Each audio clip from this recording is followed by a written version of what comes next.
The Chronicles of Narnia, Prince Caspian, Chapter 15, Aslan makes a door in the air. இது தாங்க last chapter. இதோட இந்த book முடிஞ்சிடும். Azlan அங்கே வந்து நின்னதை பார்த்த உடனே டெல்மரின் சோல்ஜர்ஸோட கண்ணங்கள்லாம் ரொம்ப செவந்து போயிடும். நிற்க முடியாமல் காலெல்லாம் நடுங்கி டொம்முன்னு கீழேயே விழுந்துருவாங்க. இது வரைக்கும் அவங்க சிங்கத்தெல்லாம் நம்பினதே இல்லை. ஸோ இப்படி வந்து அஸ்லான் நிற்கும் போது அவங்களுக்கு ரொம்பவே பயமாக இருந்தது. ஈவன் அங்கே இருந்த சிகப்பு குள்ள மனிதர்களே அவரை பார்த்து பயந்து போய் வாயை புலந்துட்டு நின்றுட்டு இருப்பாங்க, எதுவும் பேச முடியாமல். அங்கேருந்த சம் ஆஃப் த கருப்பு குள்ள மனிதர்கள் இருக்காங்களே, அந்த நிக்காப்ரிக் கூட வந்திருந்தவங்க, அவங்கெல்லாம் பயந்து போய் பின்னாடி போக ஆரம்பிச்சிருவாங்க. ஆனால் அங்கே இருந்த பேசுகிற மிருகங்கள் எல்லாருமே அஸ்லானை சுற்றி இப்போ வர ஆரம்பிச்சிருவாங்க. அவங்கள பார்த்து ரொம்ப சந்தோஷமாக கத்துறதும் கனைக்கிறதும் உருமுறதும் அவரை சுற்றி சுற்றி வரதும் அழுகிறதும் இப்படியே பண்ணிட்டு இருந்தாங்க. அவரோட காலுக்குள்ளெல்லாம் போயிட்டு வந்துட்டு இருந்தாங்க. தென் பீட்டர் கேஸ்பியனை கூப்பிட்டுட்டு அங்கேருந்து அந்த க்ரௌட் ஆஃப் அனிமல்ஸ்குள்ளே ஃபோர்ஸ் பண்ணி வந்துட்டு இருப்பான் அஸ்லான் பக்கத்தில். இதுதான் கேஸ்பியன் சார் அப்படின்னு அவன் சொல்வான். கேஸ்பியன் நல்லா ஒத்த காலால் முட்டி போட்டு அஸ்லானோட கால் பாதத்தை கிஸ் பண்ணுவான். வெல்கம் பிரின்ஸ், நானியாவோட அரசன் ஆகிறதுக்கு நீ தகுதியாக இருக்கேன்னு ஃபீல் பண்ணுறியா அப்படின்னு அஸ்லான் கேட்பாரு. எனக்கு அந்த மாதிரி தோணலை சார், நான் ஒரு சின்ன பையன்தான் அப்படின்னு கேஸ்பியன் சொல்வான். குட், அரசனாகிறதுக்கு எனக்கு எல்லா தகுதியும் இருக்குன்னு நீ ஃபீல் பண்ணியிருந்தேன்னா கண்டிப்பாக உனக்கு இல்லைன்னு தான் அது ப்ரூவ் ஆகிருக்கும். ஸோ எங்கள் எல்லார் முன்னாடியும் மகாராஜா முன்னாடியும் நாங்கள் நானியாவோட அரசராக்குறோம், கேர் பேரவலோட லார்ட் ஆக்குறோம், லோன் ஐலாண்ட்ஸோட ராஜாவாக்குறோம். நீயும் உன்னோட சந்ததியினரும் உன்னோட இனத்தவரும் நீடூழி வாழ்வாங்க. அண்டு உன்னோட காரனேஷன், அதாவது பட்டாபிஷேகம் அந்த மாதிரி சொல்லுவாங்களே, அதை எப்படி சொல்ல, அவங்கள அரசராக முடி சூடுவாங்கள்ல, அதை தான் கோரனேஷன்னு சொல்லுவாங்க. ஸோ உன்னோட கோரனேஷன் அப்படின்னு அவர் சொல்லிகிட்டு இருக்கும் போதே இங்கே என்ன நடக்குது அப்படின்னு அஸ்லான் கேட்பாரு. ஏன்னா அந்த நேரத்தில் 11 எலிகள் அங்கே வந்துட்டுருப்பாங்க. எலி இருக்கும்ல, அவங்க வந்துட்டுருப்பாங்களா, அதில் 6 எலிகள் குட்டி குட்டி மரக்குச்சினால் செஞ்ச ஏதோ பார்க்குறதுக்கு குப்பை மாதிரி இருக்கும், அதை தூக்கிட்டு வந்துட்டுருப்பாங்க. அந்த மாதிரி ஒரு எலியெல்லாம் நம்ம பார்த்துருக்கவே மாட்டோம். ஏன்னா அந்த எலிகள் மேலே அவ்வளோ காயப்பட்டிருக்கும், ரத்தம் கொட்டிகிட்ருக்கும், அவங்க காதெல்லாம் கீழே தொங்கி போயிருக்கும், மடங்கி போயிருக்கும், பேண்டேஜஸ்லாம் சுத்தப்பட்டிருக்கும் அவங்களோட தலையில் கையில் காலிலலாம். அவங்களோட மீசெல்லாம் இருக்கும்ல, அதெல்லாம் தொங்கி பாதி மீசெல்லாம் கட் பண்ணி போயிருக்கும். இந்த மாதிரி தான் அவங்க வந்துட்டுருப்பாங்க.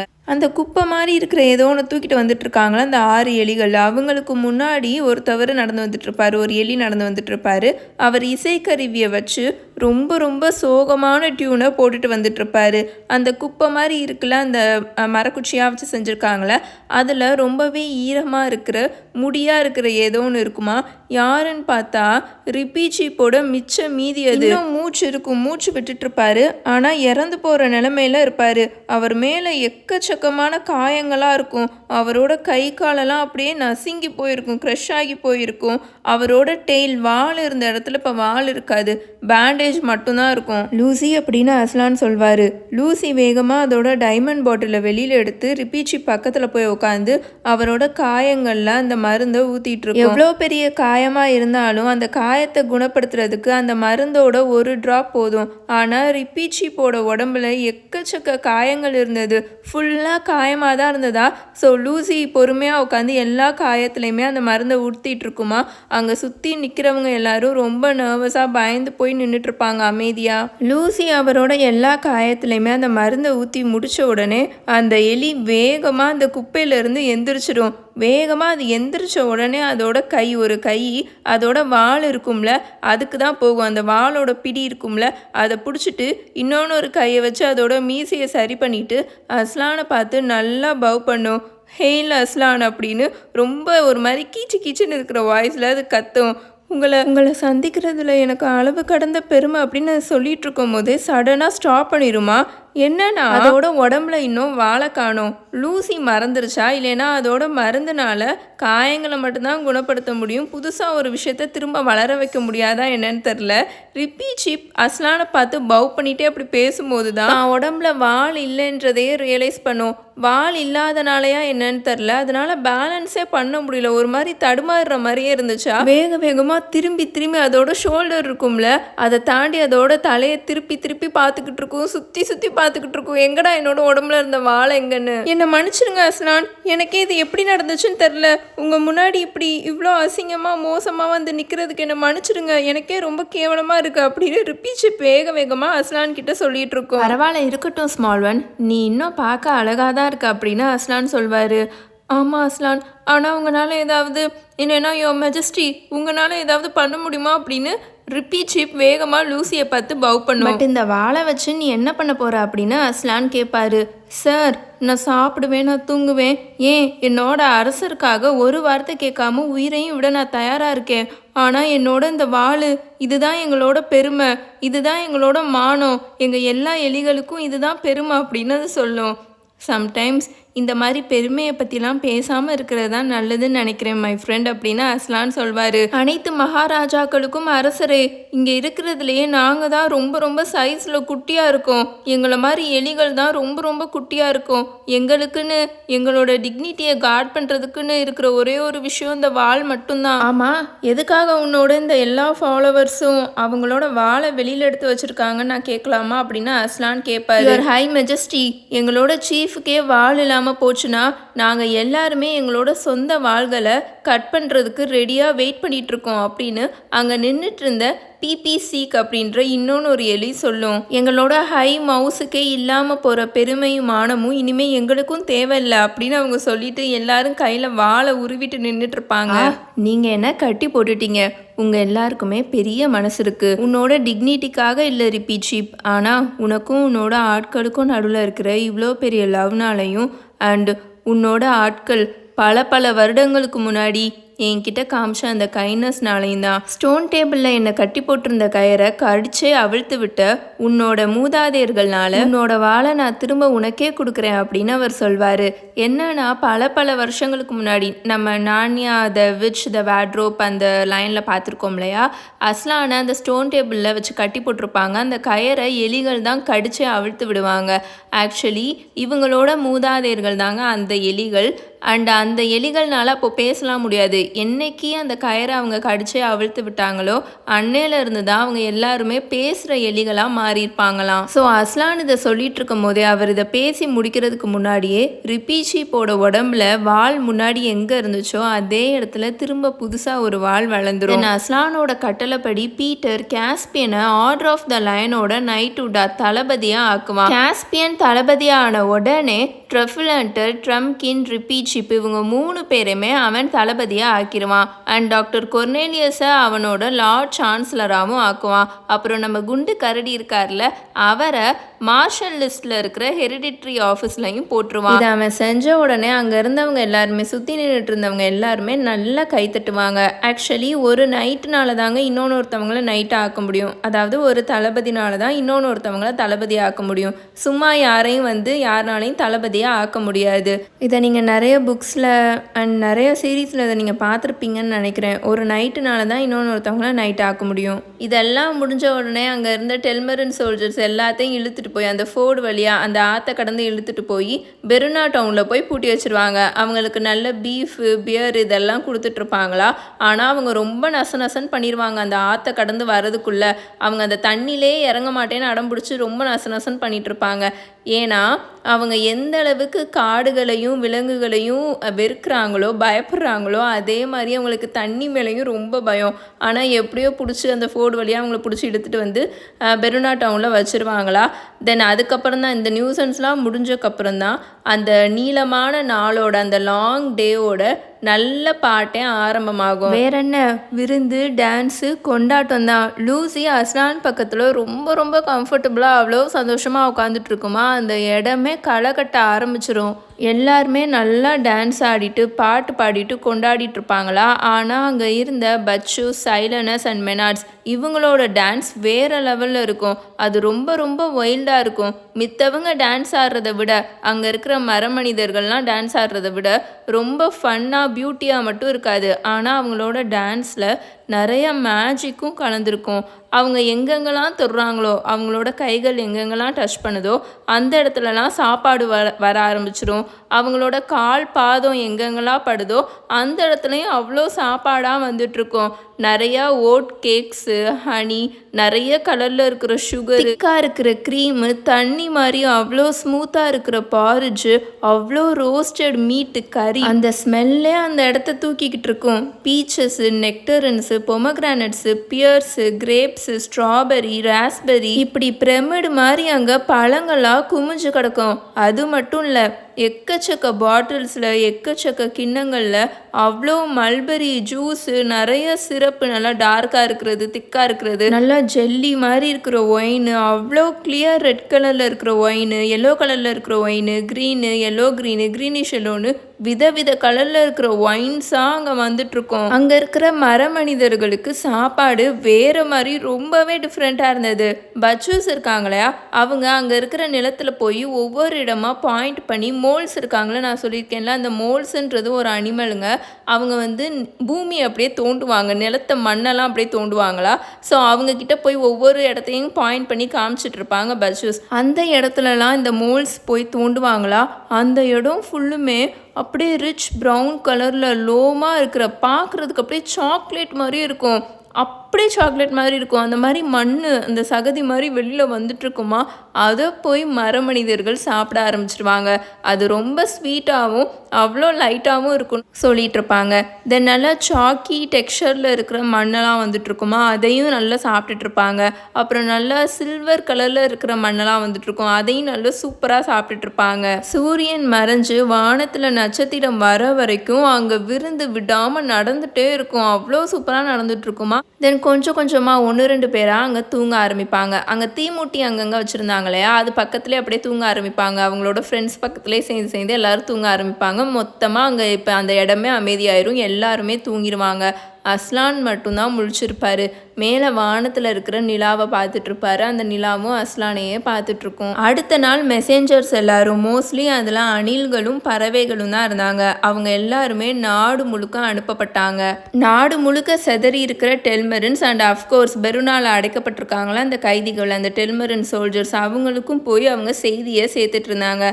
அது என்ன செய்தினா, இப்போது நார்னியாவோட அரசர் காஸ்பியன் தான். அண்ட் நார்னியா இப்போது பேசுகிற விலங்குகளுக்கும், குள்ள மனிதர்கள், மரதேவதைகள், வனதேவதைகள், ஃபான்ஸு, சென்டார்ஸ் அண்ட் நிறைய கிரியேச்சர்ஸ்க்கு சொந்தமானது.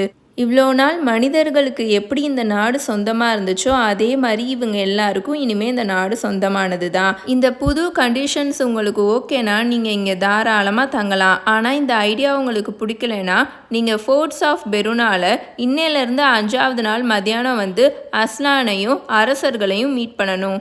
அஸ்லான் உங்களுக்கு அங்கே புது இடம் கொடுப்பாரு, ஒரு புது இடத்துக்கு உங்களை அனுப்பி வைப்பார் அப்படின்ற மாதிரி அந்த செய்தியை போய் எல்லாரும் சேர்த்துருவாங்க. அவங்க எல்லாரும், அந்த மெசேஞ்சர்ஸ் எல்லாரும்.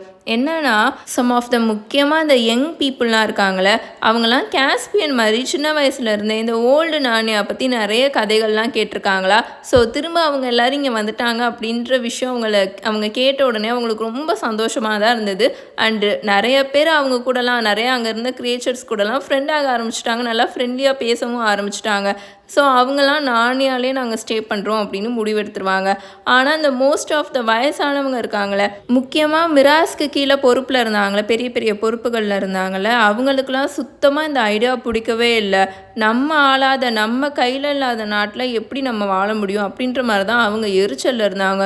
முக்கியமாக இந்த மாதிரி பெர்ஃபார்ம் பண்ணுற அனிமல்ஸ் கூடலாம் நம்மளால் இருக்க முடியாது. புதுசாக நிறையா பெர்ஃபார்ம் பண்ணுற அனிமல்ஸாக வந்துட்டுருக்குங்க. இதில் இந்த பேய்கள், ஆவிகள் வேறு அப்படின்லாம் சொல்லிட்டு இருந்தாங்க. என்னன்னா, வனதேவதைகள் அண்ட் மரதேவதைகள், தண்ணி தேவதைகள், அந்த நீரில் அந்த ரிவர் காட், இவங்க எல்லாருமே அவங்க பேய், ஆவி இப்படி தான் சொல்லிட்டு இருந்தாங்க.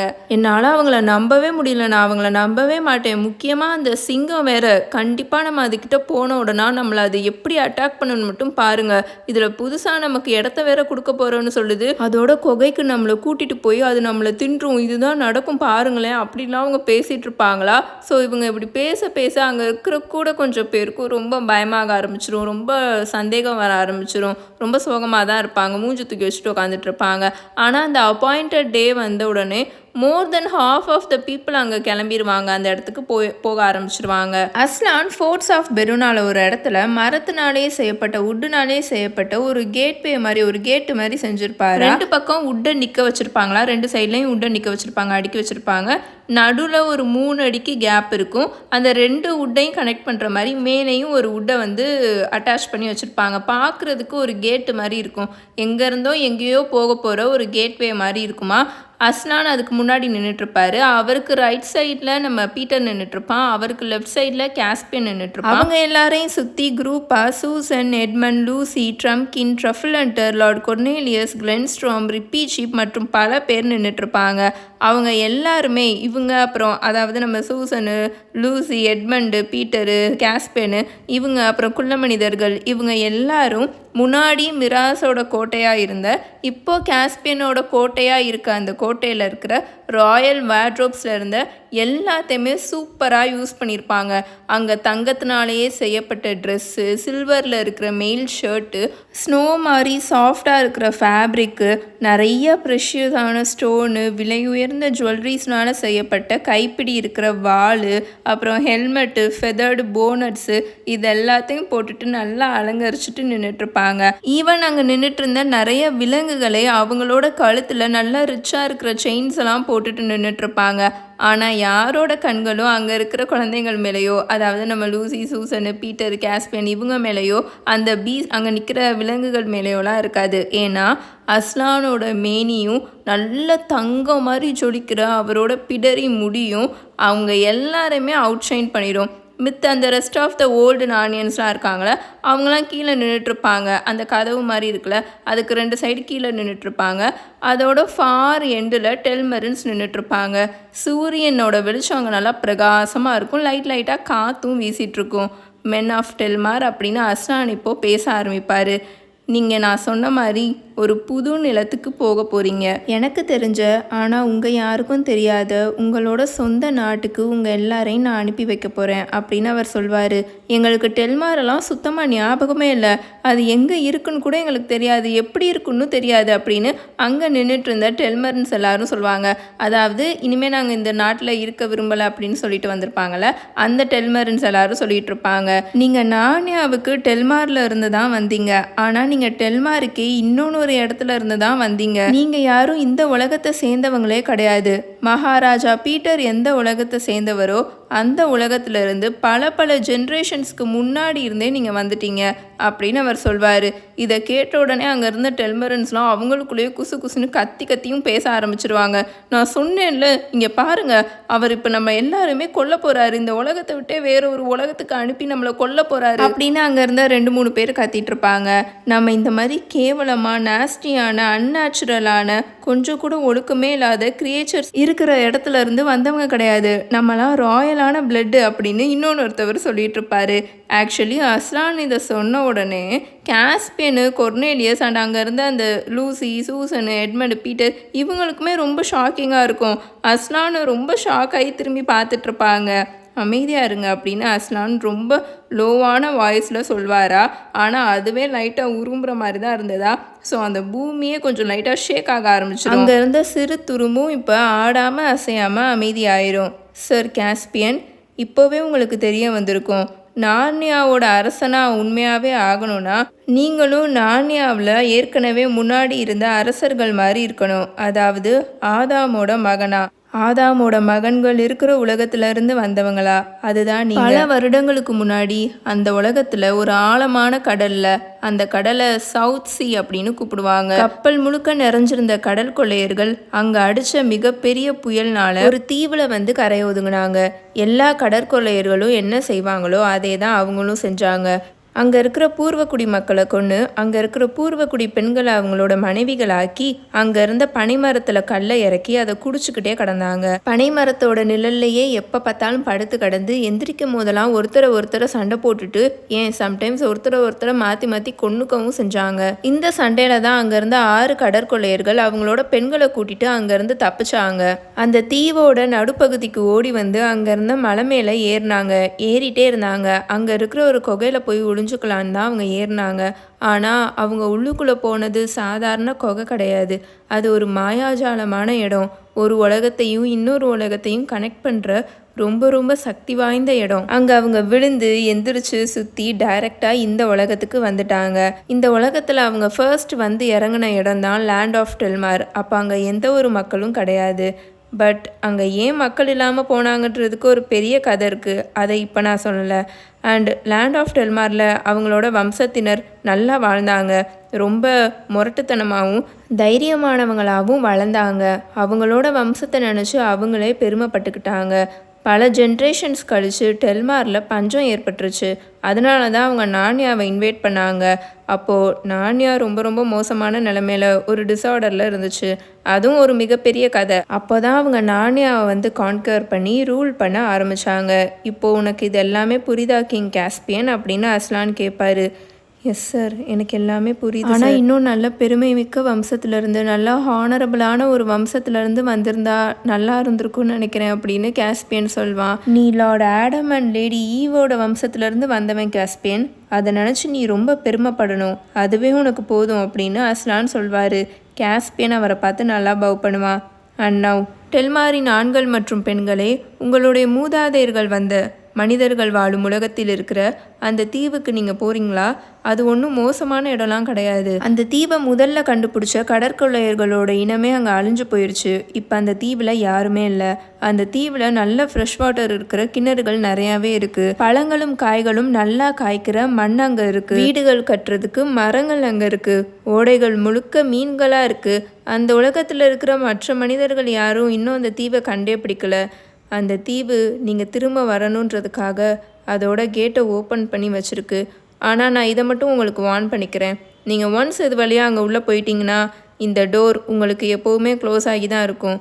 அதுக்கப்புறம் இந்த உலகத்துக்கும் அந்த உலகத்துக்கும் மாறி மாறி போகிறதுக்கு எந்த ஒரு கதவுகளும் இருக்காது அப்படின்னு அஸ்லான் சொல்வார். அந்த இடமே ஃபார் அ மொமெண்ட் அவ்வளோ சைலண்ட்டாக இருக்கும். அதுக்கப்புறம் ஒரு பையன், அவன் வந்து டெல்மரன் சோல்ஜர் போல் பார்க்குறதுக்கு டீசெண்டாக இருந்தான். அந்த பையன் அங்கே இருக்கிறவங்க எல்லாருமே விலைக்கு விட்டுட்டு முன்னாடி வந்து நான் அந்த ஆஃபர் எடுத்துக்கிறேன் அப்படின்னு அவன் சொல்வான். நல்லா சூஸ் பண்ணியிருக்க. அண்ட் இந்த இடத்துல நீ தான் முன்னாடி வந்து பேசுனனால உன் மேலே எப்போவும் ஸ்ட்ராங்கான மேஜிக் இருக்கும். அந்த உலகத்தில் வரப்போகிற உன்னோட எதிர்காலம் ரொம்ப ரொம்ப பிரகாசமாக இருக்கும் அப்படின்னு அஸ்லான் சொல்வார். அந்த பையனே இப்போ பார்க்குறதுக்கு ரொம்ப வெளுத்து போயிருப்பானா. முன்னாடி அந்த பையன் நடந்து வருவான்.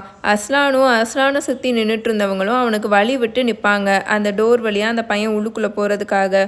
இது வழியாக உள்ளே போ மைசன் அப்படின்னு அஸ்லான் சொல்லிட்டு அந்த பையனை பார்த்து நல்லா கீழே குனிஞ்சு அந்த பையனோட மூக்கை இவரோட மூக்கை வச்சு டச் பண்ணுவார். ஆஸ் சுன்னஸ் அங்கே அஸ்லானோட மூச்சு காற்று அந்த பையன் மேலே பட்ட உடனே அந்த பையனோட லுக்கே மாறிடும். அந்த பையனோட கண்கள் ஷாக்கில் தான் இருக்கும். ஆனால் சோகமாக இருக்காது, அன்ஹாப்பியாலாம் இருக்காது, நல்லா சந்தோஷமாக இருக்கிற மாதிரி இருக்கும். எதையோ ஞாபகப்படுத்திக்க அவன் ட்ரை பண்ணிகிட்டு இருக்கிற மாதிரி இருக்கும்.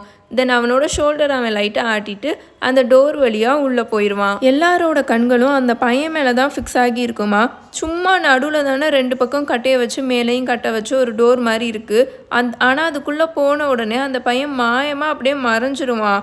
எந்த பக்கம் போனானே தெரில, அப்படியே மறைஞ்சிருவானா. அங்கே இருந்தவங்க எல்லாருமே ரொம்ப ஷாக் ஆயிடுவாங்க. அந்த டெல்மரன்ஸ் எல்லாரும் கத்த ஆரம்பிச்சிருவாங்க.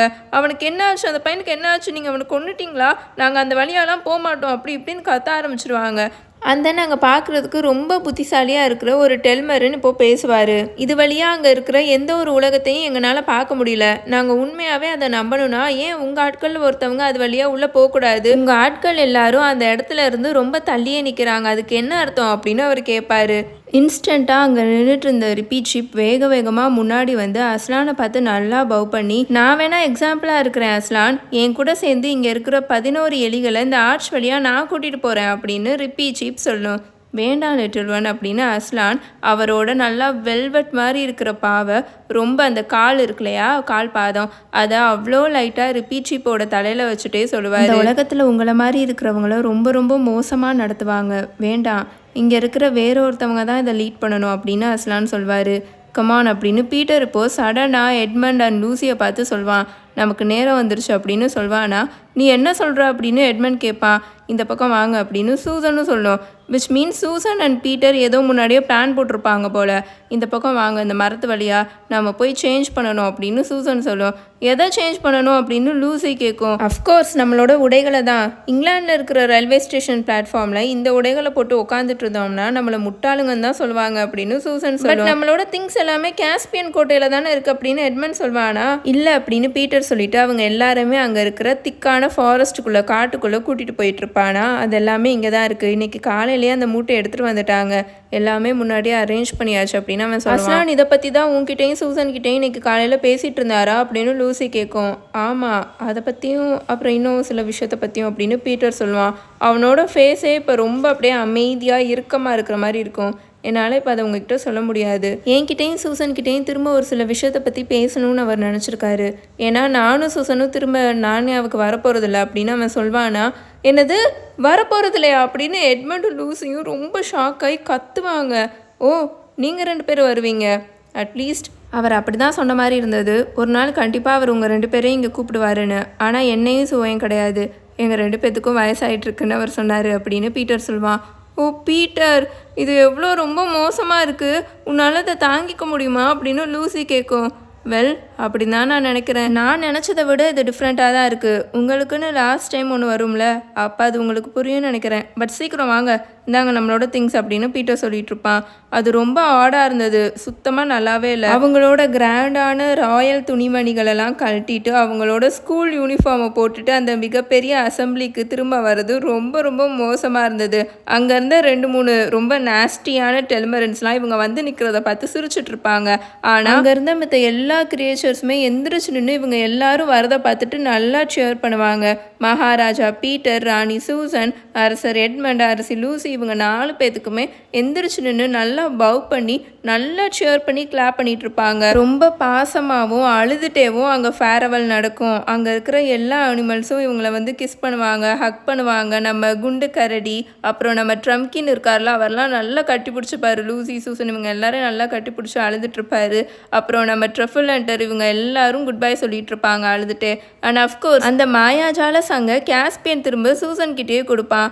ஆனால் இது உன்கிட்டயே இருக்கட்டும் அப்படின்னு சூசன் சொல்லிடும். அதுக்கப்புறம் தான் ரொம்ப ரொம்ப மோசமான விஷயமே வந்தது. அஸ்லானுக்கு ஃபேரவல் சொல்கிற நேரம். அவங்க 4 பேத்துக்குமே அது ரொம்ப ரொம்ப கஷ்டமாக இருந்தது.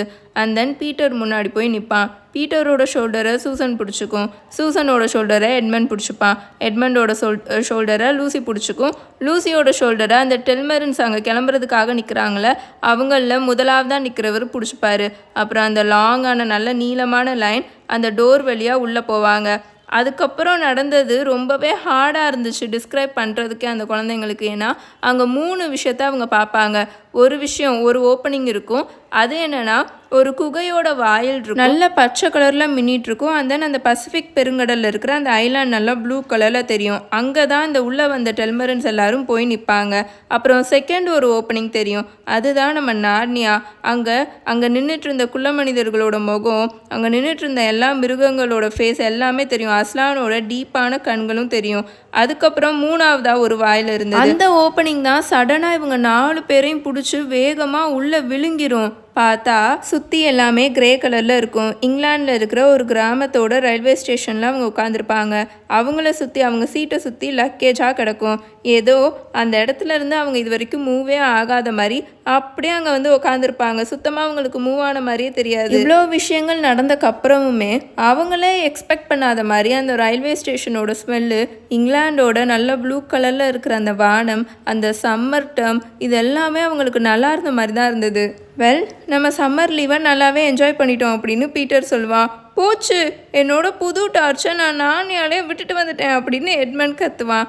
இதோட க்ரானிக்கல்ஸ் ஆஃப் நானியா பிரின்ஸ் காஸ்பியன் கம்ப்ளீட்டாக முடிஞ்சிருச்சுங்க. இப்போ உங்களுக்கு இந்த டெல்மரன்ஸ்னால் யார், அவங்க எங்கேருந்து வந்திருக்காங்க, என்ன பண்ணாங்க எல்லாமே தெரிய வந்திருக்குன்னு நினைக்கிறேன். ஏன்னா அவங்களும் பீட்டர், சூசன், எட்மண்ட் நம்ம வாழ்கிற உலகத்தில் இருந்து தான் அவங்க நார்னியாவுக்கே போயிருக்காங்க. அதுவும் அவங்க ஃபர்ஸ்ட் நார்னியாவுக்கு போல் லேண்ட் ஆஃப் டெல்மார்ன்ற ஒரு இடத்துல போய் தான் இறங்கியிருக்காங்க. அதுக்கப்புறம் தான் அங்கேருந்து பல ஜென்ரேஷன்ஸ் கழித்து நார்னியாவை அவங்க இன்வைட் பண்ணியிருக்காங்க. இப்போ நம்ம போன புக்கில் டாஷ்பான் அப்படின்ற ஒரு கண்ட்ரிலாம் பார்த்தோம்ல, ஆர்ச் அண்ட் லேண்ட் இதெல்லாம் பார்த்தோம்ல, அதெல்லாம் எப்படி நார்னியா பக்கத்தில் தானே இருக்குது, பக்கத்தில் தான் இருக்குது. அதே மாதிரி தான் லேண்ட் ஆஃப் டெல்மாரும் இருக்கும். அங்கேருந்து தான் அவங்க நார்னியாவை வந்து இன்வைட் பண்ணியிருப்பாங்க. இது வந்து ஒரு தனியாக ஒரு உலகங்க, வேறு ஒரு உலகம் மாதிரி. அங்கே இத்தனை கண்ட்ரீஸ் இருக்குது. அங்கே வந்து ஏதோ ஒரு டைம் ட்ராவல் பண்ணியோ எப்படியோ அந்த ஒரு மாயாஜால சக்தியில் அவங்க அங்கே போகிறாங்க.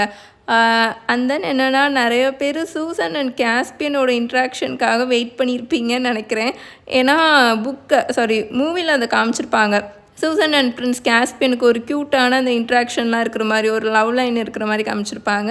பட் அன்ஃபார்ச்சுனேட்லி அது இந்த புக்கில் இருக்கவே இருக்காது, அந்த கதையே இருக்காது. மூவியில் அது ஒரு ஃபேன் ஃபிக்ஷன் மாதிரி ஆட் பண்ணியிருப்பாங்க. பட் அது புக்கில் இருக்கவே இருக்காது. ஆனால் அவங்களோட அந்த ஸ்டோரி லைன், அந்த லவ் லைன் எனக்கு ரொம்ப பிடிக்குங்க. மூவியில் நான் ஃபர்ஸ்ட் டைம் அதை பார்க்கும்போது எனக்கு ரொம்ப பிடிச்சிருந்தது. ஆனால் அன்ஃபார்ச்சுனேட்லி புக்கில் அது இருக்காதுங்க. பட் நிறையா பேர் அதுக்காக வெயிட் பண்ணியிருப்பீங்கன்னு நினைக்கிறேன். பிரின்ஸ் கேஸ்பியன் புக் கம்ப்ளீட்டாக முடிஞ்சிருச்சுங்க. இதுக்கப்புறம் வாயேஜ் ஆஃப் த டான் ட்ரெடர்ன்ற புக்கு வருங்க. இந்த புக்கையும் நீங்கள் மூவிஸில் பார்த்துருப்பீங்க. பிரின்ஸ் கேஸ்பியன்லாம் வருவான்ல, ஸோ அந்த புக்கு தான் நம்ம பார்க்க போகிறோம். ஆக்சுவலி நான் இந்த புக்கவே, அதாவது பிரின்ஸ் கேஸ்பியன் புக்கவே சீக்கிரமாக முடிக்கணும் தாங்க பிளான் பண்ணி வச்சுருந்தேன். பட் அந்த பக்கம் இந்த பக்கம் ட்ராவல் ஒர்க்குன்னு ரொம்ப லேட் ஆயிடுச்சு. ஆனால் வாயேஜ் ஆஃப் த டான் ட்ரெடர் புக்கை பார்த்திங்கன்னா நான் கம்ப்ளீட்டாக ஃபினிஷ் பண்ணிவிட்டு, ரெக்கார்ட் பண்ணிவிட்டு, எடிட் பண்ணிவிட்டு அதுக்கப்புறம் மொத்தமாக போடலான்னு நான் பிளான் பண்ணி வச்சுருக்கேன். ஸோ கொஞ்சம் மட்டும் எனக்காக வெயிட் பண்ணுங்கள். கேப் விட்டு போட வேணாம், மொத்தமாக அப்படியே அப்லோட் பண்ணிடலாம் அப்படின்னு பிளான் பண்ணி வச்சுருக்கேன். ஸோ என்ன நடக்குதுன்னு பார்க்கலாம். ஸோ கொஞ்சம் மட்டும் எனக்காக வெயிட் பண்ணுங்கள். உங்களுக்கு இந்த புக் பிடிச்சிருந்துச்சுன்னா மறக்காமல் லைக் பண்ணுங்கள், மறக்காமல் கமெண்ட் பண்ணிடுங்க. உங்கள் எல்லாரையும் சீக்கிரமே வாயேஜ் ஆஃப் த டான் ட்ரெடர் புக்கில் வந்து மீட் பண்ணுறேன். Until then, bye bye. Tales by Minnie.